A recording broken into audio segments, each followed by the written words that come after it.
Hey everybody, today I'm going to be reviewing Uncut Gems. This film came out in 2019. It was directed by Josh and Benny Safdie. The Safdie brothers have been around for a while. They've been making all kinds of films. Started out making mainly short films, sort of like documentary short type films, and then getting into feature-length films now. And their films are all heavily influenced or fueled by the New York City environment. The first time that they blipped on my radar would have been probably, I think, around 2014 or 2015.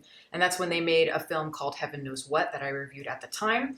And that movie was about a homeless girl who was a heroin addict. And interestingly, it did star a real woman, and it was kind of based on her life as a homeless person and as an addict. And the majority of the cast of that film were not actors. And I remember being quite intrigued by just the style of it. I remember thinking it was very reminiscent of like Italian neorealism, which you would have seen in like the late 40s, early 1950s, in the sense that they're casting a lot of non-professional actors in impoverished settings or in real life sort of settings. And I recall there just being a sort of an electricity to the film, an intensity and a grit and a real rawness, even if the ideas and the story itself maybe seemed a little bit thin. And even if you do have those criticisms of their films, I think a lot of those themes and the things that you're looking for, they're just a little bit more beneath the surface. They're more in kind of the subtle whiffs of the characterizations and more the little incidental moments. And I think really the strength of the Safdies is in that and in the world building. And they really have established themselves over the last few years as very prominent and intriguing filmmakers. Their acclaim has certainly risen,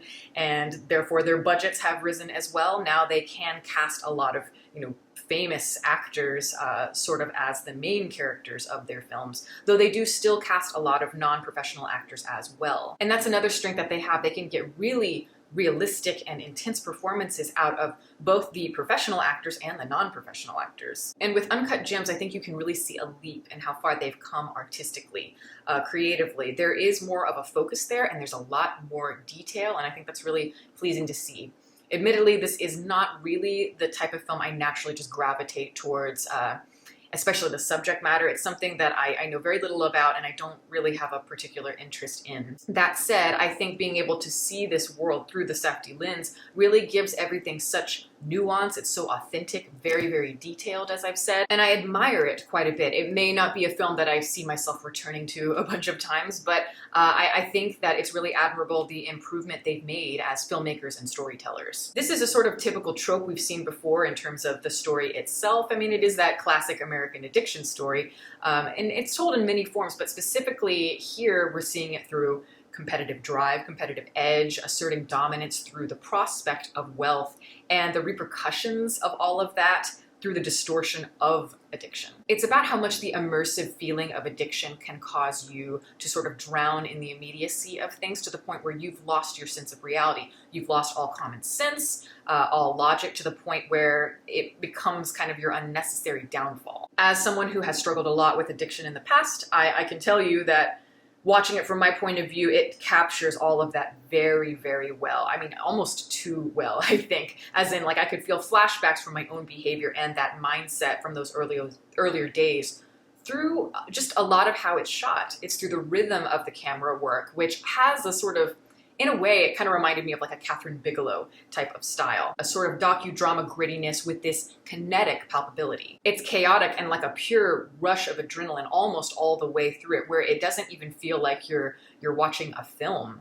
It feels almost like you're snorting the film, you're lighting it up and your pupils are dilating. It's abrasive, yet there is an exhilaration to it, and there's like a pulsating energy that is almost too much, yet you can find those little moments here and there in the film of elation and bliss through, like, the neon lights of New York City in the distance. You find it kind of within the score, I would say, which is kind of overbearing, but in this sense, I think it really works. I like that it is quite unique. It is kind of a synth-based, new agey type of style that they're going for here. But those unique, very unexpected moments of instrumentation are always poking through it with those choral passages, with those voices and the saxophones. There is a human tangibility to it. Even though everything is so frenzied, there is always that kind of human heartbeat going through it continuously. Even when, after you've watched the movie, it feels almost like a blur. The Safdies, of course, know how to place you in the authentic environment of what it's like to be in New York City, for damn sure. They are amazing, I think, at world building. And if you've ever spent a good amount of time in New York City and really observed all kinds of different areas of it, I think, I mean, it's one of the most fascinating kind of melting pot types of cities in the world. And they know how to capture all of those little behaviors from all these little side characters, these incidental characters. And there's a real texture to everything. There's a real grit. And even though this film is supposed to take place in 2012, it feels like a film that came out of maybe the late 70s or early 80s in style. It reminds me of that stripped down improvisational quality of movies by Sidney Lumet from that era. There is kind of that intoxicating element of the neon lights and everything that you might have seen in Scorsese's Taxi Driver. But then there's also that overlapping kind of that really chaotic dialogue that's constantly going on from all these different characters at once that kind of reminded me a little bit of Altman. And yet they do some very interesting things within that. There's some shots that I really like. I especially love the moment at the very beginning where, they have the shot going through the black opal, which serves as the MacGuffin for the film. And as they're going through it, it becomes the inside of Adam Sandler's colon as he's getting checked by a doctor. Very interesting. And of course, that shot is mirrored at the end when the camera shot goes through the gunshot hole through the face. That shot kind of ties the film together in an unexpected, unique way. And it serves as kind of foreshadowing symbol for mortality and what happens when you are so intoxicated by the idea of wealth. But also it's a reminder of kind of what is so unglamorous, so vulnerable, the parts of what it means to be a human. Human mortality and weakness as it surrounds all of these desires, and the desires, of course, being represented through that black opal. Every character in the film, even if they only have one or two lines, they are so unique and so specific to the point where it's almost like you can't write this kind of stuff. It's like it's too realistic. But that's because many of them come from that real world.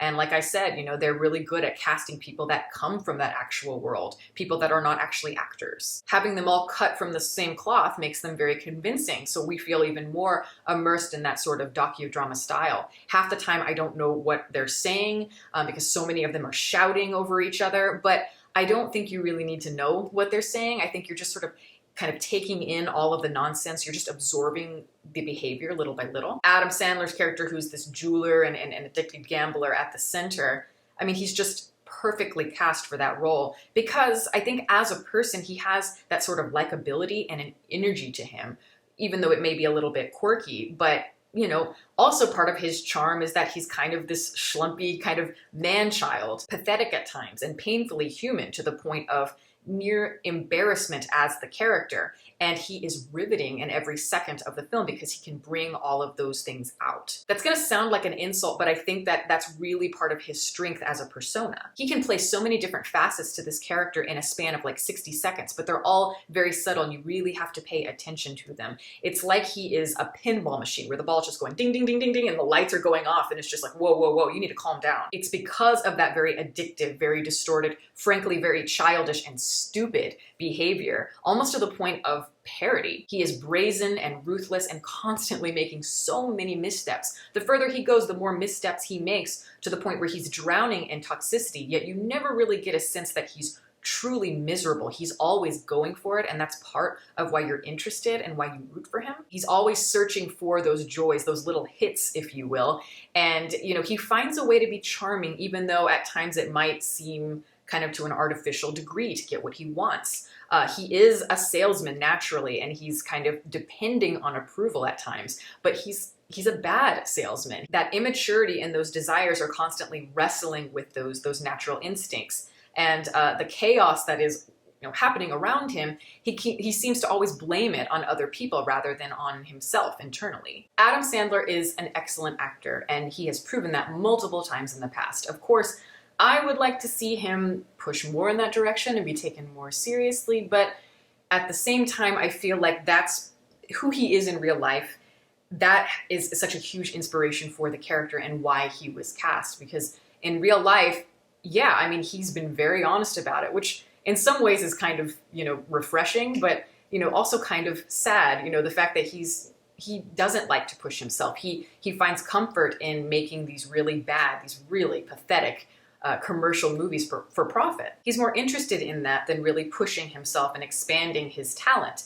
And so in a way, that mirrors the character that he's playing here. The Safdies being able to see him in that way and yet bring that out in the best possible ways is so cool, I think, being able to find the nuance in him and capturing it, capitalizing on it. And I think that all of the complexities, as I've said, they lie in the details, both in that character and throughout the film, in the beat for beat moments of characterization, hence why I think it's a film that might be better on a second viewing, but I'll have to see. Again, this is not necessarily my type of film, but I really admire it. I found myself quite riveted throughout despite that.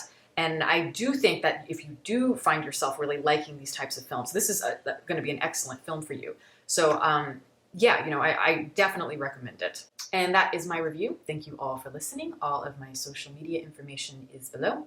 You can watch more videos here, and you can subscribe if you'd like. Catch you next time.